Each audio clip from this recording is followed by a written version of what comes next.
Madame, Monsieur, chers concitoyens, bonjour. Vraiment, je ne comprends pas notre pays, le Gabon. Notre société est organisée autour d'une loi organique que l'on appelle la Constitution de la République gabonaise. C'est la mère de toutes les lois. On l'appelle la loi fondamentale. Aucune loi ne peut être édictée en République gabonaise sans être en conformité avec la loi fondamentale. Dans son préambule, la Constitution nous dit ceci. Le peuple gabonais, conscient de sa responsabilité devant Dieu et devant l'histoire, animé de la volonté d'assurer son indépendance et son unité nationale, proclame solennellement son attachement à ses valeurs sociales profondes et traditionnelles, à son patrimoine culturel, matériel et spirituel.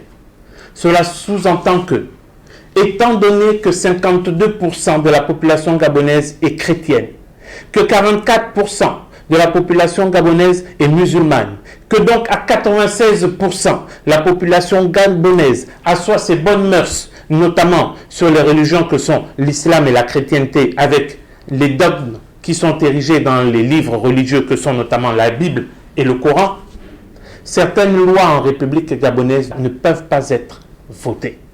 La Constitution nous dit aussi ceci. Chaque citoyen a droit au libre développement de sa personnalité dans le respect des droits d'autrui et de l'ordre public.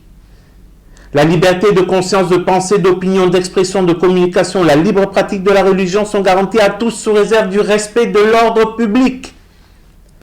La famille est la cellule de base naturelle de la société. Le mariage, union entre deux personnes de sexe différents, est les supports légitimes. Ils sont placés sous la protection particulière de l'État. La protection de la jeunesse contre l'exploitation et contre l'abandon moral, intellectuel et physique est une obligation pour l'État. Chaque citoyen a le devoir de défendre la patrie et l'obligation de protéger et de respecter la Constitution. La loi fondamentale nous dit dans son titre premier, article 2, le Gabon est une république indivisible, laïque, démocratique et sociale. Il affirme la séparation de l'État et des religions et reconnaît toutes les croyances sous réserve du respect de l'ordre public. Le sceau de la République est la maternité allaitante. Son principe est gouvernement du peuple, par le peuple et pour le peuple.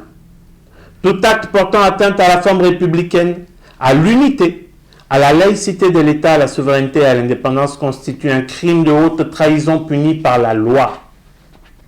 Voilà que le Premier ministre, chef du gouvernement, soumet une loi au Parlement, donc l'Assemblée nationale et le Sénat, qui la vote. Cette loi concerne la révision du Code pénal. Les lois qui doivent être édictées en République gabonaise doivent assurer l'ordre public, doivent assurer les libertés de pensée et doivent assurer la garantie de nos bonnes mœurs. C'est comme ça que le Code pénal a été mis en place. La révision du Code pénal, et notamment de l'article 402, qui pour le moment pénalise les relations sexuelles entre personnes de même sexe, dépénaliser ou annuler ou réviser cet article de façon à ce que l'homosexualité, pour ne dire que ça, ne soit plus pénalisée, c'est-à-dire, par conséquent, soit légalisée en République gabonaise, est un crime de haute trahison. L'homosexualité n'existe pas dans nos us et coutumes et nos traditions. L'homosexualité en République gabonaise est un risque que nous faisons courir au respect de l'ordre public. Mesdames et messieurs, mon père me disait souvent que l'eau coule toujours d'en haut et nul ne peut se prévaloir de ses propres turpitudes. C'est le peuple qui a élu ces personnes, députés aujourd'hui, sénateurs, donc de façon indirecte, membres du gouvernement. Mais le peuple a aussi un recours encore, parce que cette loi n'a pas encore été promulguée. Le peuple peut écrire à la présidente de la Cour constitutionnelle pour faire valoir ses bonnes mœurs, c'est-à-dire ses us, ses coutumes et ses traditions, et faire annuler la promulgation de cette loi. Nul ne peut se prévaloir de ses propres turpitudes. Je vous remercie de votre attention.